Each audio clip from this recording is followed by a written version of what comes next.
Hi everyone and welcome back to the London Watch Collector channel.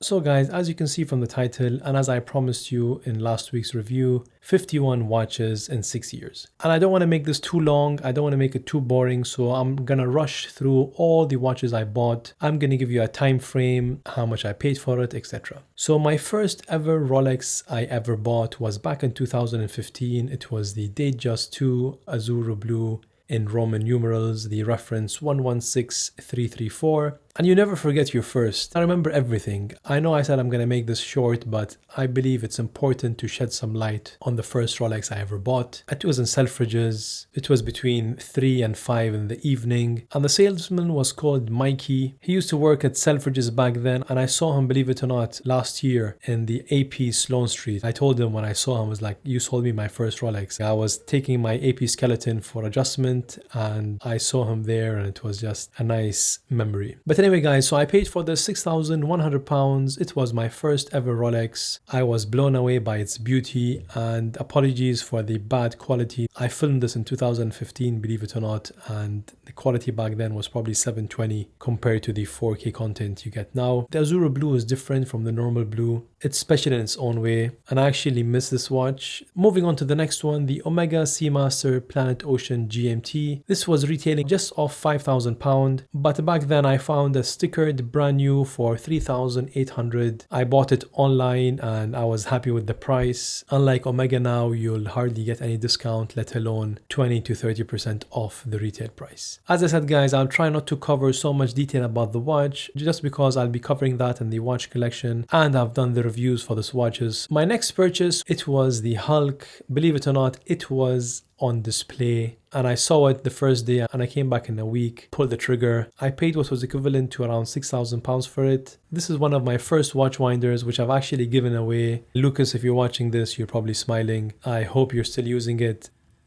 This next one, as you can see, it's one of my biggest regrets. It was the Omega Seamaster Aquaterra Spectre. I was actually astonished by the case back then. I never saw the movements from Patek and AP and the top brands and the finishes, so this actually blew my mind away. But looking back at it now, I feel silly for buying it. There's lots of better variants when it comes to Bond watches, especially the latest one, which I quite like. One of my favorites is the Seamaster 300, the lollipop hand, which was quite nice. This Aquaterra was a bit gimmicky. So by now I had 2 Rolexes, 2 Omegas, and I actually thought I'm more than happy with 4 watch collection. But as you guys know, with watch collection, there's always the next one. It was the Oyster Perpetual in the grape dial. The reason I got this is because I couldn't get the rhodium or the blue, so I just got this. It probably lasted 10 days, and then I took it back for a refund. They gave me a full refund. I believe it was at Goldsmiths. Next, which was March 2016, the Seamaster 300. This is another impulsive buy. I bought it to make up for the Spectre that I was unable to get, thinking it will fill the shoes of the lollipop hands, but it never did. Again, this didn't stay very long. So I had 3 Omegas here and 2 Rolexes. The next one, the BLNR 116710, a beautiful watch. I paid for it back then £6,000. I think now they go for 7.5. And then September 2016, I bought the Yachtmaster, the 116622 in the blue dial. And this was bought from Watches of Switzerland in Old Bond Street. And I paid, I believe, £7,950. And before my 30 days were over, I actually took it in and I exchanged it for a lady's Datejust, because I had the Datejust 2, which was in blue, and I didn't want 2 blue watches in the collection. So I just exchanged it and got something for my wife instead. October 2016, 2016, my largest purchase, which was the AP Royal Oak 15400 ST in the white or silver dial. This was instantly one of my favorite watches in the collection. It just hugged my wrist, the bracelet was spectacular, and I really enjoyed it. Next one was the Omega Speedmaster Professional Sapphire Sandwich on an alligator strap, followed by the CK2998 limited edition released in 2016, having two Speedmaster, completely different, completely iconic next to each other, was amazing.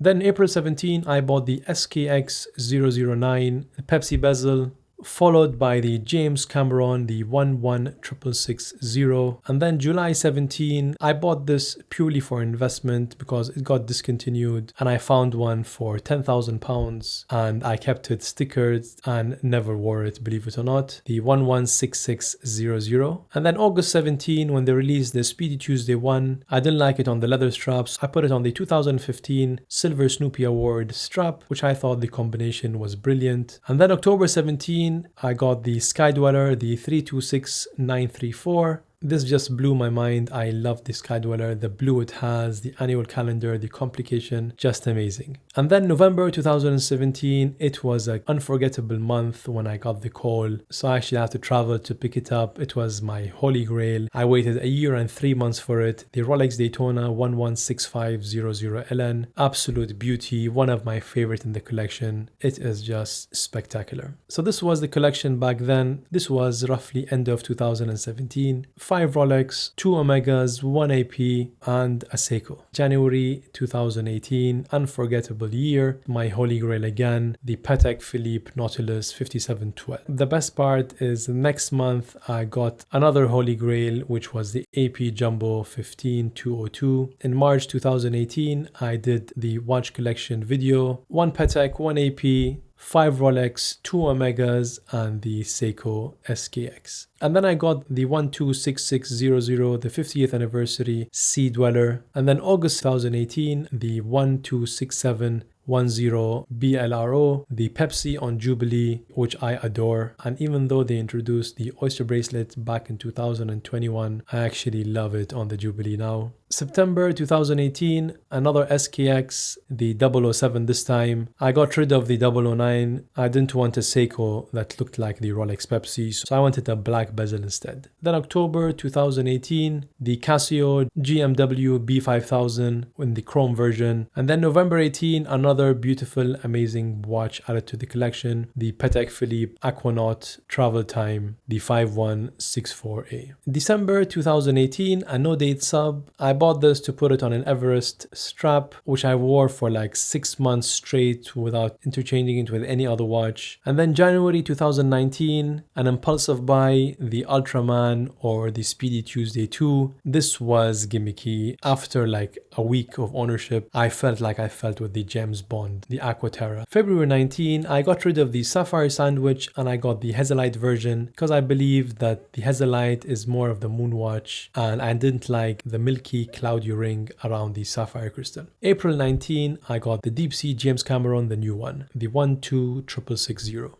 June 19 was my first ever neo-vintage watch, the 16710 BLRO. After that was the Datejust 41 Wimbledon on a smooth bezel. And then August 19, the Omega Speedmaster 50th anniversary moon landing, and I preferred it on the strap, just like most of my other Speedmasters. And then September 19, a second neo-vintage. This time it was a Rolex Daytona, the 116520, which I've already told you guys it's gone, but I'm planning on doing a video on it probably in the coming weeks to shed some light on why it's gone. And then October 19, the Tudor Black Bay Harrods edition, which my brother took from me, and I just acquired a second one. Faisal, a shout out to you for arranging it. And then November 19, I got the Kermit, which looks very similar to the Tudor Harrods. And then December 19, I got the Grand Seiko Snowflake, the SBGA 211G, which I'm planning on doing a follow-up review because I hate the bracelet and I've been trying to look for a strap. So I'm going to keep a full video of all the straps I got and hopefully I found the perfect one. So let's have our fingers crossed, but I'll do a follow-up video for sure. December 19, I got rid of the chrome Casio and I got this GMW B5000V, which was limited to 2,000 pieces, I believe, which had the IP coating.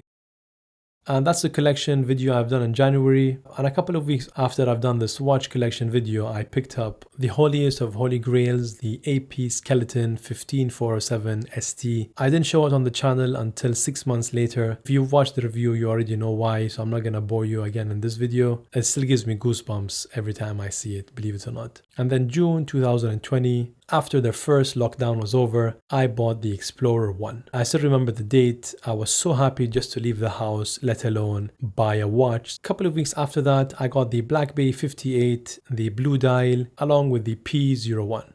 And then August 2020, another amazing piece, the Patek Philippe Calatrava 5212A. And then in December, although this wasn't for me, but I've already featured in the channel, the Patek Philippe Nautilus 7118 in full gold with the diamond bezel. Then January 2021, I actually got 3 watches. The Omega Speedmaster 321, which I absolutely adore, along with the Explorer 2 polar or wide dial, as well as my wife's Rolex Daytona on the Oyster Flex in the Ever Rose Gold or Pink Gold. And then April 2021, although I wasn't here, but I paid for it in April. The guarantee card is in April. The Omega Speedmaster Snoopy 50th anniversary. And then September 2021, the GLC Reverso, the 976. And then the latest acquisition, the Rolex Daytona, the 116500LN.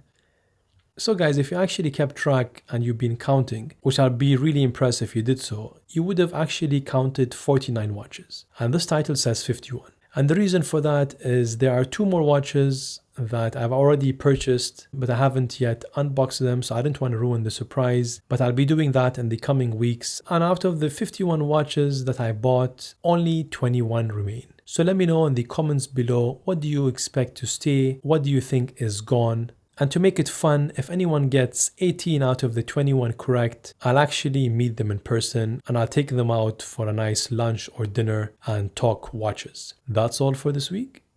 Thank you for watching.